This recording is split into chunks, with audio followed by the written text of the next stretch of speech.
ایک کوتاہی جو بہت عرصے سے میں بتاتا چلا آ رہا ہوں، قصائی جانور ذبح کرنے کے بعد 4 رگیں کٹنے کے بعد حرام مغز میں چاقو مارتے ہیں. یہ بالکل غلط ہے.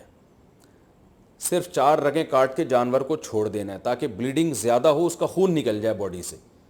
قصائیوں کے پاس ٹائم کم ہوتا ہے، وہ جلد بازی میں ہوتے ہیں، لہذا وہ کہتے ہیں کون اتنی دیر جانور کے ٹھنڈا ہونے کا انتظار کرے. بالکل ایسے ہی جیسے خواتین کو جب ڈیلیوری ہوتی ہے نا، بچہ پیدا ہوتا ہے، تو بعض گائنی کی ڈاکٹر کہتی ہیں کون اتنی دیر انتظار کرے گا، لاؤ چاپڑ چاقو کینچی لاؤ، پیٹ چاک کرو اور آپریشن کر کے بچہ باہر نکالو، ہم نے دوسرا کیس بھی نمٹانا ہے. تو ہر آدمی جلدی میں گھوڑے پہ بیٹھا ہوا ہے. تو قصائی تو آپ کو پتہ ہے اس وقت جیٹ طیاروں پہ بیٹھے ہوئے ہوتے ہیں بقرعید والے دن، تو ان کے پاس اتنا ٹائم نہیں ہوتا جانور کی 4 رگیں کاٹیں پھر چھوڑ دیں، بلیڈنگ ہوگی، خون نکلے گا. وہ کہتے ہیں یار بس جلدی سے نا اس کے حرام مغز میں چاقو مارتے ہیں گردن میں، اور جانور کو تکلیف بھی ہوتی ہے اس سے اور جلدی مردار ہو جاتا ہے. اس کا نقصان یہ ہوتا ہے کہ جتنی بلیڈنگ ہونی چاہیے، خون نکلنا چاہیے، نکلتا نہیں ہے. تو اس سے 3 نقصان. پہلا نقصان مکروہ عمل ہے، یہ شریعت میں یہ طریقہ ہمیں ذبح کرنے کا نہیں بتایا. دوسرا نقصان، جو گوشت میں خون باقی رہ جاتا ہے، جو ذبح کرنے کا مقصد ہے وہ پورا حاصل نہیں ہوتا. تیسرا نقصان، گوشت کی لذت بھی کم ہو جاتی ہے.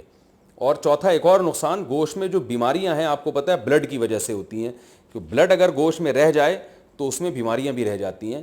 اگر خون اچھی طرح نکل جائے تو گوشت بیماریوں سے بھی صاف ہو جاتا ہے. تو یہ 4 فائدے ہیں جن کی وجہ سے آپ قصائی کو مجبور کیا کریں کہ بھائی ذرا تھوڑی دیر جو ہے نا صبر کرو.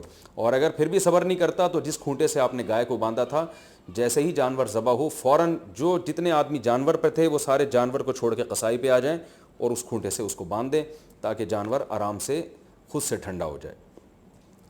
یہ بھی کرتے ہیں کہ جانور ٹھنڈا ہوا نہیں ہوتا کھال اتارنا شروع کر دیتے ہیں اس کی، تو یہ بھی غلط ہے. لیکن اگر ایسے جو وہ قصائی جو پکڑائی میں نہیں آ رہا، اگر آپ نے اس کو کھونٹوں سے باندھ دیا تو انشاءاللہ یہ تمام ٹینشنیں آپ کی حل ہو جائیں گی. قصائی حضرات ناراض ہوتے ہیں میری ان باتوں سے. بھائی میں آپ کے بارے میں بات ہی نہیں کر رہا، میں ان قصائیوں کے بارے میں بات کر رہا ہوں جو شرافت سے کنٹرول میں آ نہیں رہے.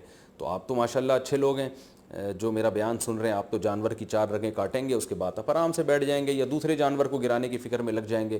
اور یہ جب اس کی بلیڈنگ ہو جائے گی اچھی طرح سے تو ٹھنڈا ہو جائے گا تو پھر آپ اس کا گوشت کاٹیں گے اور کھال اتاریں گے آپ اس کی. تو آپ کے بارے میں بات کر نہیں رہا، میں ان قصائیوں کے بارے میں بات کر رہا ہوں جو جلد باز ہیں.